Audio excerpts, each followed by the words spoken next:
I found out my wife was cheating on me because she reset her password. That's how this whole thing started. Not because I was snooping. Not because I didn't trust her. I wasn't that guy. I never read her texts. Never asked about the late nights at work. Never questioned the networking dinners or her sudden obsession with Pilates. No, what happened was something simpler. She forgot she'd once used my email as a backup recovery for her Instagram account. And when she reset her password, the confirmation email landed in my inbox. It was a small thing, a blink, an afterthought, but hit me wrong, like a whisper in a quiet room. I stared at the email, reset your password, Ava, and something told me not to delete it. Not this time. We'd been married 7 years. Ava was a commercial interior designer, sharp as hell, charming in ways that made people trust her too fast. I used to love that about her. That natural magnetism. People just opened up to her. I thought it was a gift. I'm a systems engineer. Basically, I design digital security for companies that can't afford to get hacked. Irony, right? I spend my days building firewalls for Fortune 500s, but I couldn't stop the breach happening in my own damn house.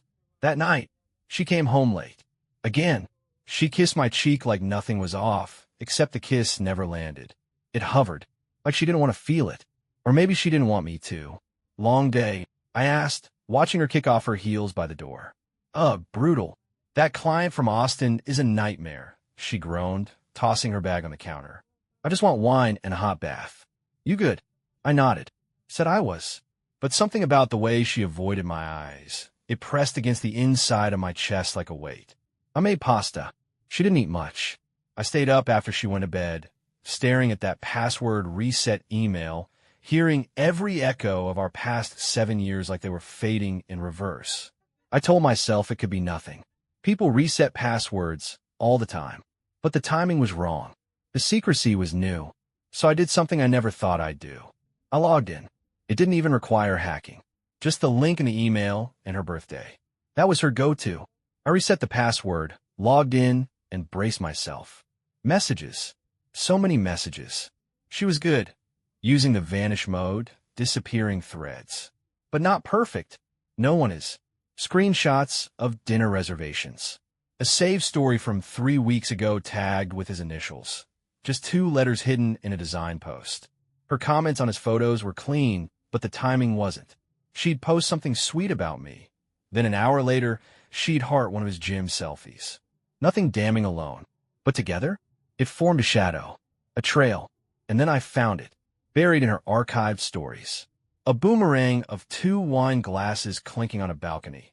Not our balcony, with the caption, "You make Mondays bearable." That wasn't for me. I hate wine. I stared at that post for a long time. I wasn't shocked. That was the worst part.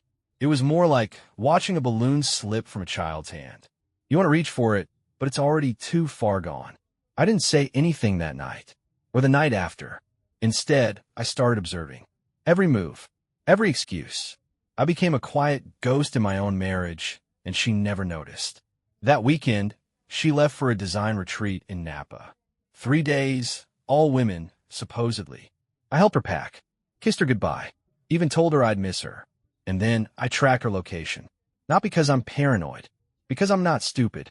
She'd shared it with me years ago when she got a flat tire and forgot she'd never turned it off.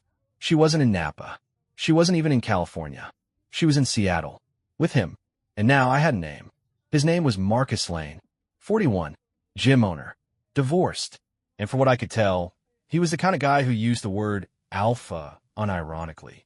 His profile was full of flexing, motivational quotes, and shirtless selfies. The kind of man I used to think she'd never even look at. But she had.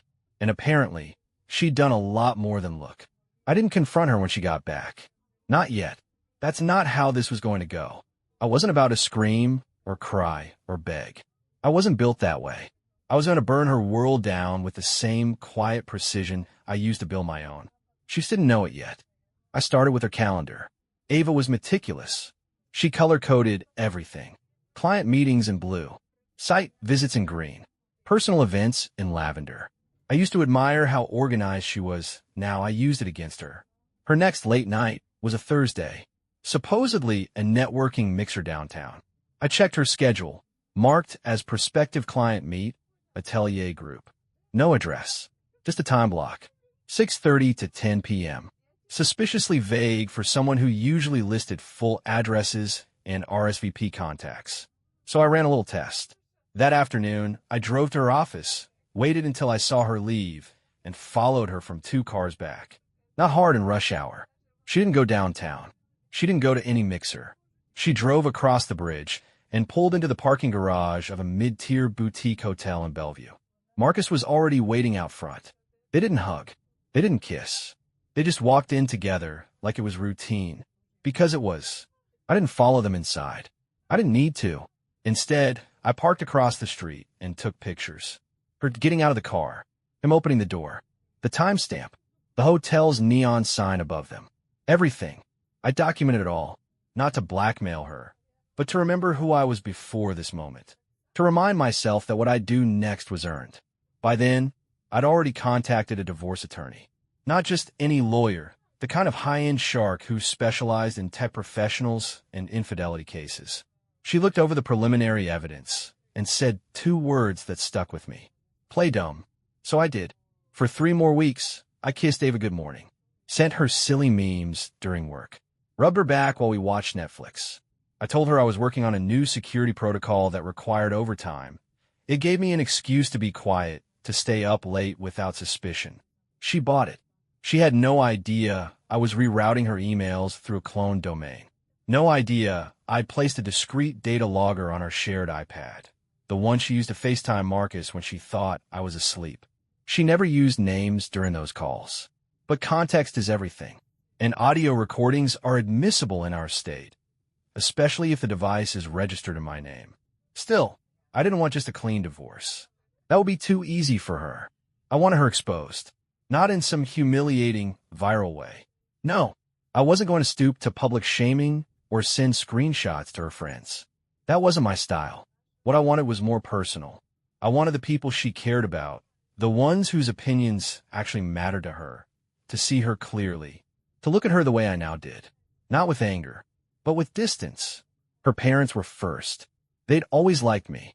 Her dad was an old-school accountant, pragmatic and polite. Her mom, softer, more affectionate. I knew they'd believe her if she spun the story first, so I got ahead of it. I took them to lunch one Saturday, while Ava was at brunch with a friend. Really, she was across town at yoga studio Marcus had just opened. I didn't rage. I didn't cry. I laid out everything like a client presentation. Calm, detailed, unflinching. Photos, timeline, messages, phone records, hotel confirmations. I told them I wasn't seeking their loyalty. I just wanted them to know who their daughter really was before the facade cracked. Her mother cried. Her father clenched his jaw and just said, "I'm sorry, son." I nodded. I didn't come here for an apology. I came here so no one could say they didn't know. By the time Ava got home, her phone had already blown up with missed calls. I watched her read the messages on the couch. Her expression changed, not panic at first, but confusion, then fear. Her fingers tapped fast and clumsy. She kept glancing at me, but I didn't look up from my laptop. She didn't say anything until dinner. "You talked to my parents today?" she asked, voice tight. "Yeah," I said, stirring my pasta. "What about?" I set my fork down and looked her straight in the eye. "The man you're sleeping with in Bellevue." She didn't blink. She just froze. Then, slowly, she said, "I don't know what you think you saw, but..." "Don't," I said. "Calm. Firm. Don't insult both of us." A long pause. She looked down. Then, "How long have you known?" "Long enough to stop wondering if it's my fault." She opened her mouth, then closed it. I could see the panic rise behind her eyes. The mental chess. The calculation. "I didn't mean for it to happen," she said finally. I nodded. "I believe that." Her eyes flicked up, surprised. "I think you were lonely. I think you liked how he made you feel. Like someone new. Like someone unburdened by the history you have with me." "I get it." She started crying. But I didn't reach for her. Because this wasn't grief. This was regret over getting caught. "I don't hate you, Ava," I said quietly. "But you made choices. And now I'm making mine." I stood, picked up my plate, and walked it to the sink. She followed me. "Wait, please. Can we talk about this? You're not just going to throw us away, are you?" I turned slowly. You already did. I'm just finishing the paperwork. And I walked upstairs, leaving her in the kitchen, barefoot and unraveling. That night, I slept in the guest room. She didn't come knocking. But at 2:12 a.m., I heard her crying in our bedroom. And for the first time, I didn't feel bad. I felt free. The next morning, I made coffee like I always did. Habit is strange that way. Even after everything, I still ground the beans just the way she liked. Medium roast. French press. I didn't even realize what I was doing until the scent filled the kitchen and I saw the two mugs lined up side by side, like nothing had changed. I poured one. Only one. She came down half an hour later. Pale. Wrinkled clothes.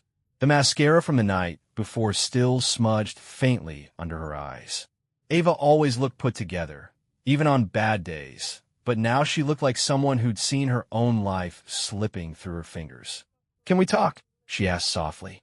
I didn't look up from my laptop. I think we're past that. Please, Ryan. Just 5 minutes. I nodded once. Not for her. For me. I needed to hear what she'd say, what story she'd try to spin. She sat across from me, tucked her legs under herself like she used to on Sundays when we'd read the paper together. Like old muscle memory. I never wanted to hurt you, she began. I know that sounds hollow, but it's true. I waited. I was drowning. In everything. The pressure. The routines. The way we stopped seeing each other. I tilted my head. Stopped seeing each other? I saw you every day. No, you were here, but you weren't here, she said, pressing her fingers to her chest. You buried yourself in work. You barely touched me for months. There it was, the deflection, the justification. I expected it, maybe even needed it. You're right, I said. I did bury myself in work. You know why? Because I thought I was building something for both of us. I thought I was building us a future. She looked away. Was I perfect? No, I continued. But I didn't walk into a hotel room with someone else and pretend it didn't matter. Tears welled in her eyes again. I didn't trust them. I never loved him, she whispered. I leaned forward. Then why did you give him what was mine? She flinched. Not from anger. I wasn't yelling. I wasn't even raising my voice. But the weight of that question landed hard. I don't know, she admitted. I felt seen. Wanted. It was supposed to be temporary. Just something to remind me I was alive. Doesn't feel temporary now, I said. She tried to reach across the table. I pulled back. You weren't just cheating on me, Ava. You were cheating with the version of yourself that doesn't have to grow up. That doesn't have to be accountable. You wanted to feel new again, and the cost was everything real you had. We sat in silence for a while. Eventually, she asked, so what happens now? I filed, I said. The paperwork's been drawn up. You'll be served formally this week. She swallowed hard. You're really going through with it. I looked her dead in the eye. You made that decision for me. Later that day, I met with my attorney again. I'd given her access to everything. Ava's financials, her phone records, even the prenup we signed back in 2016 when neither of us had much to our name. But now, I had stock options. She had her own firm. The money mattered. The good news? Infidelity, while not always decisive in no-fault states, did give me leverage and custody of our shared assets, especially with irrefutable proof and a well-documented timeline. She'd been staying overnight with Marcus multiple times. Those hotel receipts, billed to her business card, no less, would play very poorly in mediation. But I didn't want to bleed her dry. That's not who I was. I wanted something else. I wanted the house. Not out of spite. Out of principle. I built that home. Chose every finish, every piece of tech, every wire in the walls. It was mine before it was ours.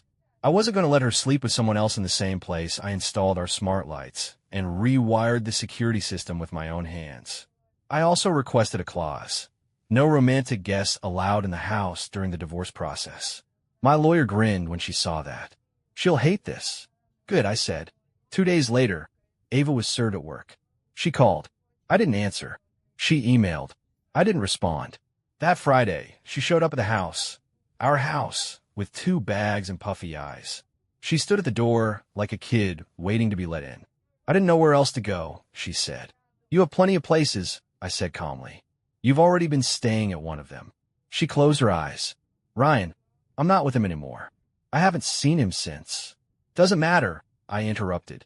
This place isn't yours anymore. But legally, Legally, I'm sure you'll find somewhere else until the mediation's done. But morally? Spiritually? You burned that bridge with your hotel keycard. She stood there for a while, probably hoping I'd crack, that I'd let her come inside, that we'd fall into one of those cliché reconciliation scenes where pain turns to passion and everything gets forgiven in one breath. But this wasn't a movie. This was the end, and I was letting the credits roll. She eventually turned and left, walking slowly down the driveway like gravity hurt more now. I stood there long after she was gone, watching the streetlights flicker on, wondering how I ever thought love was unshakable. It's not. Love is delicate, even when it's strong. But dignity? Dignity is titanium when you stop letting people bend it. 3 weeks into the separation, I changed the locks. Legally, I didn't need to. She'd already moved most of her things into a furnished apartment near her office, and the clause I'd insisted on meant she wasn't allowed back without written permission. But still, I wanted the symbolic finality of it. The click of a new deadbolt sliding into place. A quiet declaration, you don't live here anymore. The first night after that, I slept better than I had in months. There's something people don't talk about when it comes to betrayal. Not the shock or even the heartbreak. It's the silence afterward. The strange calm that settles in once the lies stop echoing around you. When you stop wondering if the laughter in the next room is about you. When you don't have to study someone's face like it's a code you've failed to crack. Ava was gone, and with her, the noise was gone too. But the ghosts lingered. I found them in strange places.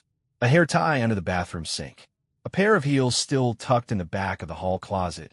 One morning, I opened a freezer and saw her favorite mango sorbet sitting untouched, like it was waiting for her return. I threw it out. I started reclaiming the house piece by piece, repainting the office, rearranging the living room. I sold the couch we used to fall asleep on during movie marathons and bought something less comfortable, more angular, something I wouldn't associate with her laughter spilling across it. I didn't talk to her. Not once. Not even when her sister reached out. Talia had always liked me. We used to talk more than Ava knew, especially when Ava's moods went dark or when she'd start one of her I need space phases. So when Talia asked if we could meet, I agreed. Not for closure, just for clarity. We met at a quiet cafe halfway between our places. She looked nervous, but I appreciated that she didn't open with apologies or pleasantries. She won't say it, Talia said, stirring her tea, but she knows she blew it. I raised an eyebrow. You didn't come here to defend her? She shook her head. No, I came here because I know what it's like to feel powerless watching someone self-destruct. She slid an envelope across the table. Inside were 2 handwritten letters. One from Ava, one from Talia herself. I told her not to write it, Talia added. Told her it was selfish, but maybe it helps to hear the mess from her side. I nodded, took the envelope. Didn't promise to read it, but I did. Later that night, I sat on the back porch, scotch in hand, moonlight spilling across the lawn we once talked about putting a pool in. I opened Ava's letter first. It was 3 pages, front and back. Her handwriting was the same, neat, elegant, full of loops and symmetry. She wrote about how lost she'd felt, how the affair was never about sex, but about feeling chosen, how she'd watch herself make mistake after mistake, too proud or too ashamed to pull the emergency brake. She said she still loved me. She said she always would. And at the end, she wrote, if there's a version of the future where you don't hate me, I'll take it, even if it's just from a distance. I folded the letter neatly, put it back in the envelope, and didn't cry. Not because it didn't hurt, but because there was nothing left to grieve. Not really. The funeral had already happened. This was just the obituary. The next few weeks moved faster. Divorce proceedings aren't glamorous. Lots of emails, signatures, itemized lists. There were moments that tested my resolve. She tried to negotiate the house, tried to pull emotional strings in mediation. But I didn't budge. She got her car, her business, and a clean financial split. I got the house, full ownership of my company shares, and the last word. She moved the rest of her things out on a rainy Thursday. I wasn't home. I didn't want to be, but I watched the ring cam footage later. Just once. She looked thinner, hollow, like someone mid-withdrawal. She paused in the doorway before leaving, staring at the living room like it might come back to life if she wished hard enough. And then she walked out, closed the door softly behind her, and was gone. The final decree came 2 weeks later. Official. Done. I celebrated by getting a new mattress and new sheets. Navy blue, not the beige she liked. I stopped checking her Instagram. I stopped caring what Marcus was doing. Honestly, I don't think they lasted. I don't think he was built for aftermaths. Guys like that rarely are. A few nights later, I ran into one of our old friends at a bar. A couple drinks in, he leaned close and said, "Man, I always thought you two were solid." I didn't see that coming. I just smiled. "That's the thing," I said. "No one ever sees the cracks until the whole house falls." And that's where I left it. No bitternis. No pity. Just fact. Because healing doesn't always come in dramatic declarations or big emotional breakthroughs. Sometimes it comes in small, quiet decisions. A locked door. A cleared closet. A full night's sleep. The funny thing about betrayal is how long it lingers, even after the person is gone. You expect the pain. You brace for it. You even learn to sit with it. But it's the aftershocks, the moments that sneak up on you when you're not paying attention, that hit the hardest. Like walking into the grocery store and automatically reaching for a favorite wine. Or hearing a song in the car that used to play in the background while you made dinner together. Or bumping into someone you haven't seen since before the divorce, and watching their face change when they realize what they said, "How's Ava?" isn't an easy question anymore. I thought a clean break would mean a clean heart. But hearts don't work that way. Still, I moved forward. I started going back to the gym, not for revenge body nonsense, but to feel like I was inhabiting my body again. I cooked for myself. Really cooked, not just reheated takeout. I reconnected with a few friends I'd let drift during the marriage. It was strange how many of them admitted they'd sensed something was wrong, but hadn't known how to say it. She always seemed elsewhere, one friend told me over coffee. "Yeah," I said. Turns out she was. Therapy helped more than I expected. I wasn't someone who liked to talk feelings. I was more about systems, logic, cause, and effect. But the therapist didn't push for tears or hand-holding. He helped me dissect it. Not just the betrayal, but the years leading up to it. The ways I let myself shrink to keep things stable. The way I mistook her silence for peace. He said something that stuck. You don't have to forgive her to be free. You just have to stop needing her to understand what she broke. So I did. I stopped needing closure. I stopped needing her apology to feel real. She'd made her choice, and I'd made mine. But closure? That came in an unexpected way. I got a letter in the mail one morning. Handwritten. No return address, but I recognized the script instantly. Ava. I almost didn't open it. But curiosity still has claws, even when you think you've healed. Inside was a single page. She wrote that she'd moved out of the apartment near her office, that she'd left the design firm, said she needed a full reset, new job, new city. She didn't say where. Maybe she didn't want me to follow, or maybe she didn't want me to see the version of her that came after me. She thanked me. That's what hit me most. Not the apology, what was in there in the margins, but the gratitude. She said that for all her mistakes, the life we built had been real. That I'd taught her what stability could look like. That even though she hadn't been ready to protect it, she would always value what it taught her. At the bottom, she wrote, "You didn't deserve what I did to you, and I hope someday someone gives you everything I couldn't." I folded the letter and burned it in the fireplace. Not out of spite, not out of anger, just release. Some things don't belong on shelves. They belong to smoke and ash and whatever wind decides to carry them away. Not long after that, I met someone, not in some dramatic rom-com fashion. No accidental hand touch at a bookstore. No mutual friends setting us up. I was at a conference in Denver presenting a new encryption protocol, and she was on a panel about ethical data storage. Smart, funny, confident in a way that didn't demand attention. It just naturally arrived. We got drinks afterward with a group. Then coffee the next morning, just the two of us. We talked about everything except the past. And when I finally told her about the divorce, the why, the how, she didn't flinch. Didn't pity me, just listened. She said one thing, though, that I'll never forget. "Sounds like you saved yourself." I laughed. I don't know if I go that far. But now, months later, I think she was right. Because Ava didn't ruin me. She cracked the foundation, but I rebuilt it. She left me standing in rubble. But I designed the blueprint to rise again, brick by brick, choice by choice. And no, I don't stalk her social media. I don't check in. I don't need to know how her story ends. Because mine's just beginning. 6 months post-divorce, I stopped referring to myself as recently divorced. It wasn't denial, it was evolution. That label used to feel necessary, like a scar I had to show people, so they'd understand why I moved a little quieter, smiled a little slower, slept on only one side of the bed. But at some point, I realized the label didn't serve me anymore. I wasn't the betrayed husband. I was just a man who survived betrayal and built something better on the other side. The woman I met in Denver, her name's Claire, didn't fix me. That's not how healing works. But she met me where I was. She never asked me to pretend, never tried to compete with ghosts.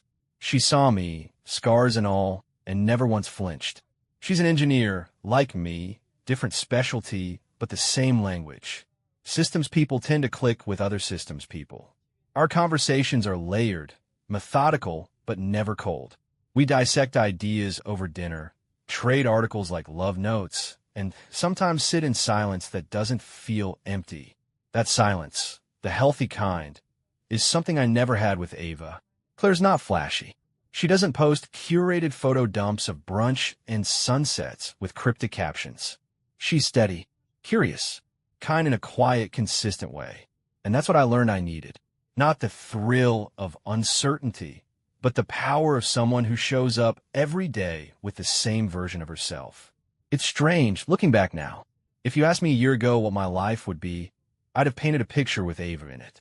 Vacations, career milestones, maybe a kid. I thought our foundation was solid. But cracks don't always come from earthquakes. Sometimes they come from termites, slow, quiet decay beneath the surface. And when the collapse happens, you realize how little was actually holding it all up.